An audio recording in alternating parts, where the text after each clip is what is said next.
Halo petani sawit, untuk video kali ini saya akan membahas bagaimana cara memilih bibit cabutan yang benar supaya kualitasnya tidak kalah dengan kualitas bibit unggul. Baiklah para petani sawit, sebelum video ini kita mulai, jangan lupa untuk mendukung channel ini dengan cara menekan tombol subscribe. Bagi teman-teman petani sawit yang ingin menggunakan bibit cabutan, ada lebih baiknya jangan hanya asal memilih atau mengambil bibit cabutan yang tumbuh liar seperti ini. Apabila kita salah dalam memilih, maka kita sendiri yang akan rugi, karena tanaman ini jangka panjang, bukan seperti tanaman cabai ataupun tanaman lain. Karena tanaman tersebut bisa jangka pendek, ini bisa berpuluh-puluhan tahun.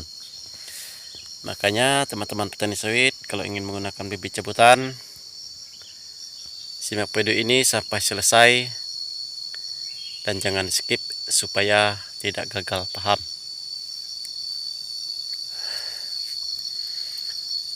Tetapi ada lebih baiknya teman-teman petani sawit itu menggunakan bibit unggul. Kalau teman-teman petani sawit punya modal untuk membeli bibit unggul. Kalau kita tidak punya modal untuk membeli bibit unggul, solusi jalan satu-satunya yaitu kita harus mencari bibit sawit cabutan, seperti bibit sawit yang tumbuh liar di perkarangan perkebunan sawit. Usahakan teman-teman petani sawit memilih bibit cabutan tersebut. Kalau ingin menggunakan bibit cabutan tersebut, harus perhatikan usia batangnya. Dasar bibit tersebut sudah berapa tahun, apakah usia tersebut sudah tua, apakah belum.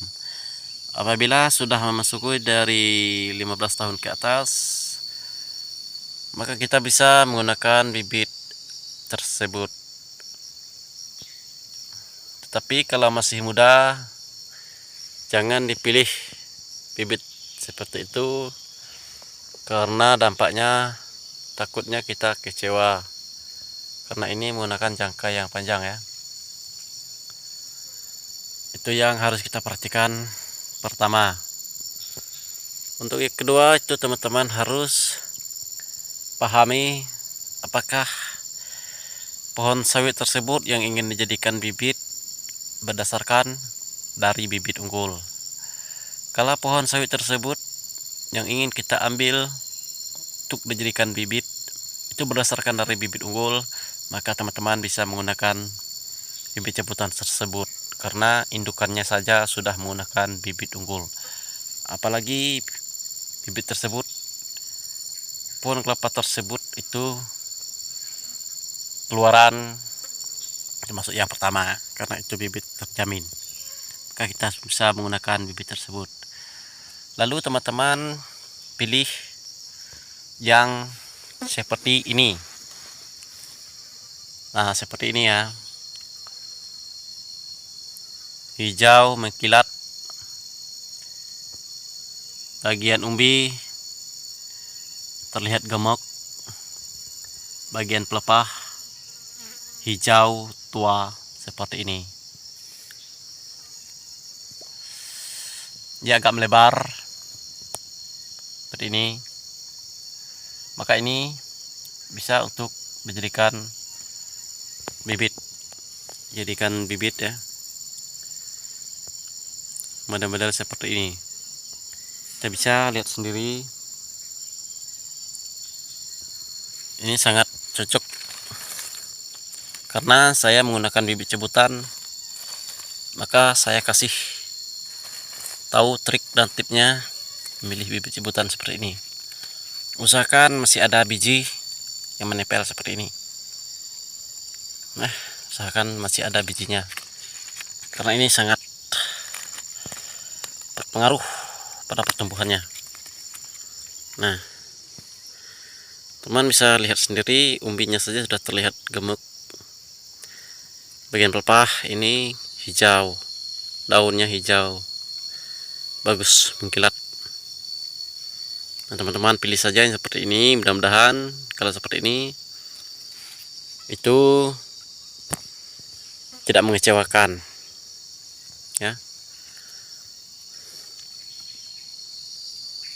Nah, kalian harus pindahkan di polybag jebut seperti ini, jangan sampai akarnya putus. Pindahkan di polybag, sering-sering disiram, maka tidak akan lama ini besar dan bisa ditanam. Nah, umbinya terlihat bagus seperti ini. Jangan sampai memilih yang panjang-panjang rusak kusam seperti ini. Takut nanti buah memang berbuah tapi sering terkena serangan hama penyakit seperti keriting, batangnya kurus, runcing.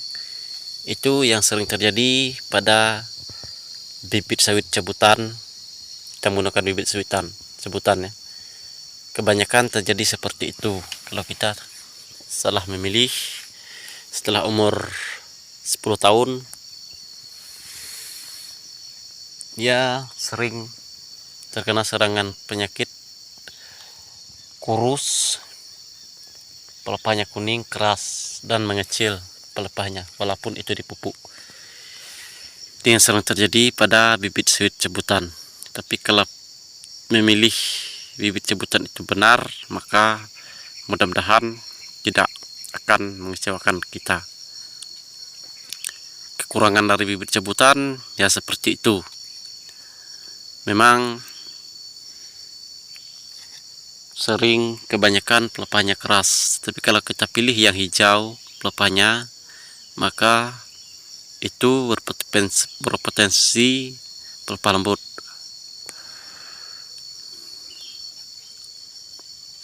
Beda dengan bibit unggul, karena bibit unggul sudah melalui tahap yang cukup rumit untuk memilihnya. Misalkan bijinya pun seperti ini, gak lonjong seperti buah melinjo. Dan ini umbinya sangat besar. Nah, begitulah caranya. Terima kasih, semoga bermanfaat. Dan lebih baiknya teman-teman menggunakan bibit unggul saja, karena bibit unggul itu sudah bersertifikasi dan sudah terjamin kualitasnya. Tapi teman-teman ingin menggunakan juga bibit jebutan, ya seperti inilah cara memilih bibit jebutan yang baik.